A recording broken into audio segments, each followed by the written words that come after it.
Hello, this is Lady Boulay, and welcome back to Black American Lineage. Thank you for your support. And today, as we journey through our past, I'm going to introduce or present to you the pastor of the first black religious denomination in America.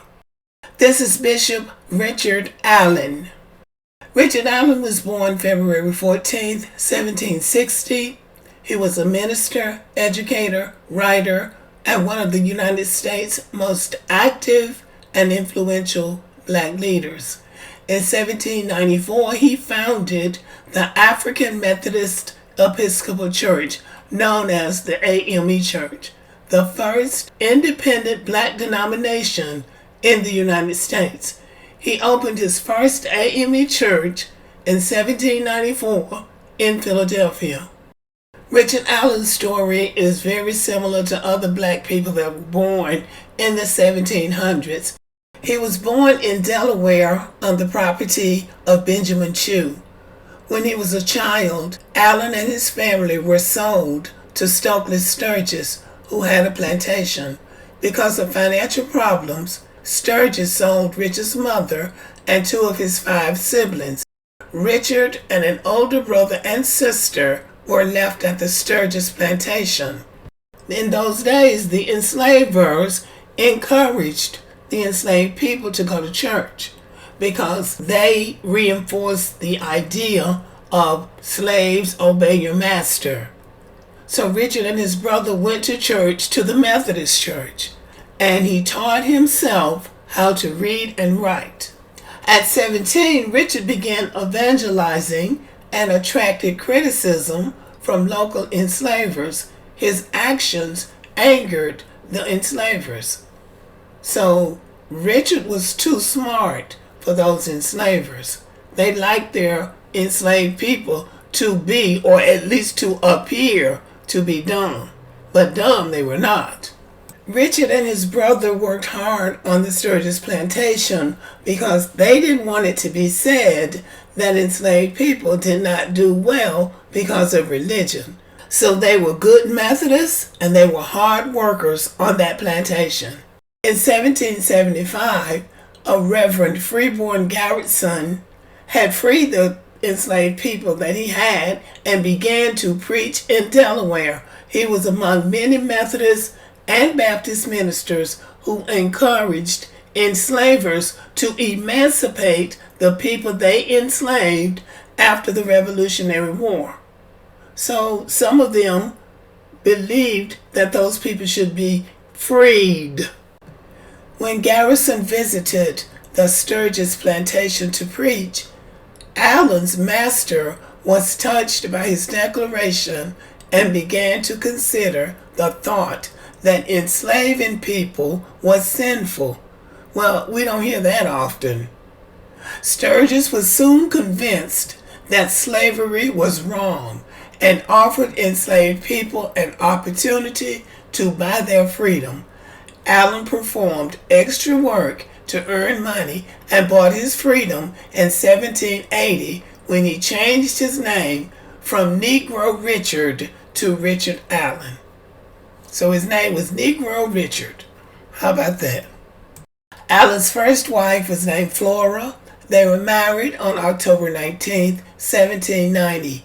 She worked very closely with him during the early years of establishing the church from 1787 to 1799. They attended church school and worked together, purchasing land donated to the church or rented out to families. Flora died on March 11th, 1801 after a long illness. Scholars do not know if they had any children. After moving to Philadelphia, Allen married Sarah Bass, a formerly enslaved person from Virginia. She had moved to Philadelphia as a child, and the couple met around 1800. Richard and Sarah Allen had 6 children. Sarah Allen was highly active in what became the AME Church and is called the Founding Mother. This story is a lot like Booker T. Washington's. He married women who could also help him in his professional life. Richard Allen was ordained to preach and was admitted to the first General Conference of the Methodist Episcopal Church in North America in 1784. This is a white organization. He was one of the two black attendees of the conference, but neither one could vote during the deliberations. So they let them attend, but they couldn't vote on officers or rules and guidelines, the mission of the church, or anything. You can just come, and they were able to lead some of the services. 2 years later, in 1786, Allen became a preacher at the St. George's Methodist Episcopal Church in Philadelphia, a white church, but was restricted to the early morning services. So basically, he's over children's church. As more blacks attended, the church vestry ordered them to be held in a separate area for worship because they didn't want all those black people in the church. So I guess they put them in the basement.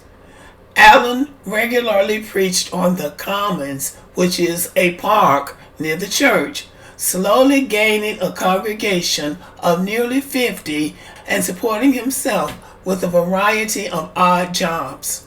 Allen and Absalom Jones, also a Methodist preacher, resented the white leaders' segregation of blacks for worship and prayer. They left St. George's to create an independent, self-reliant worship place for African Americans in the large cosmopolitan capital city. Unfortunately, that brought on some opposition from the white church, as well as the more established black people of the community who wanted to merely fit in or not stir up any hard feelings. Does that sound familiar? White people put you in the basement and give you the leftovers, and when you decide, well, I'm going to get up and just get my own, and get mad because they're going to lose something by you leaving. And then you got these, I would call them Uncle Toms, which y'all call them Sambos, talking about, well, we just want to fit in, man. We just want to fit in. So this is a good reflection of black people. These men came out of slavery, but they still had an independent spirit of doing for themselves. That I don't want to be disrespected in your space, so I will create my own. And then you got black people who are saying, as long as I can be around you, master, I don't mind sitting on the floor. Okay, so let's move on. In protest in 1787, the same summer of the Constitutional Convention, Allen and Jones led the black members out of St. George's Methodist Episcopal Church. They formed the Free African Society, a non-denominational mutual aid society that assisted fugitive enslaved people from the southern United States and new migrants coming into the city of Philadelphia.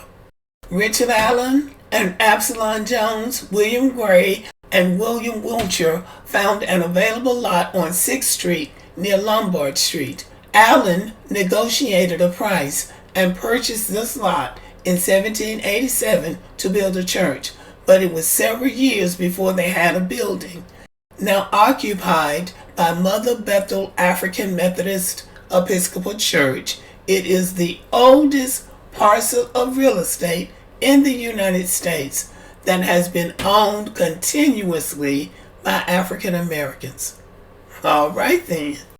In April 1816, 22 years after the organizing of Mother Bethel congregation in 1794, Reverend Allen called for a general conference meeting in Philadelphia and proposed the uniting of the 5 African American congregations then existing in the eastern areas of the Methodist Episcopal Church in Philadelphia.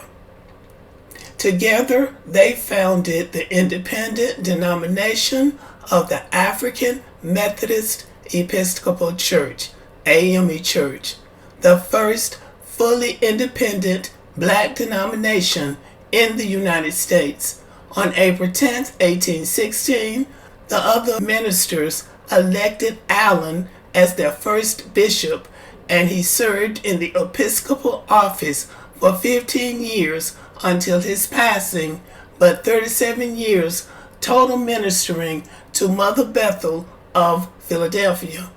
The African Methodist Episcopal Church is Black America's oldest and largest formal institution.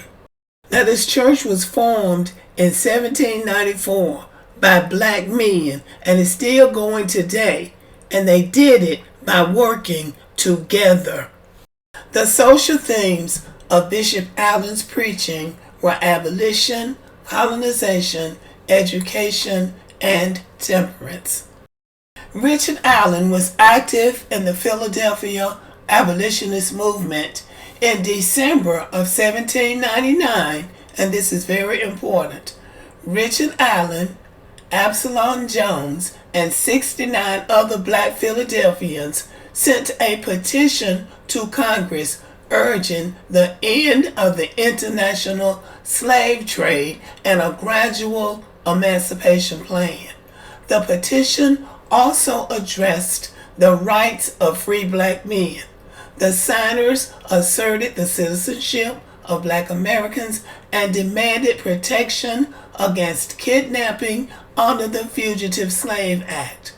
As many states denied black Americans the right to testify in court, those accused of being runaway slaves often had no legal redress. Richard Allen himself had been accused of being a runaway slave in 1786, but fortunately had white Philadelphian allies who were willing to testify on his behalf. Congress rejected their petition. Enslavers objected to emancipation, and some non-slave owners, such as Harrison Gray Otis, saw the petition itself as fraudulent, arguing that black Americans were incapable of writing their names or of reading the petition. Okay, see? These men were intelligent, and they were addressing Congress as far back as 1799.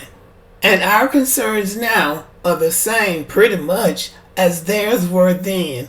How black men are being treated, the right to vote, and discrimination. In closing, the African Methodist Episcopal Church is still going strong. As of now, there are approximately 7,000 AME churches. These churches are spread across the United States and beyond. Its total membership is around 2.5 million, making it one of the largest Methodist denominations worldwide. So the African Methodist Episcopal denomination has global reach and influence. There's nothing else that I can really add about Richard Allen and then Absalom Jones, because Absalom Jones came in later, and they are the true founders of the African Methodist Episcopal Church.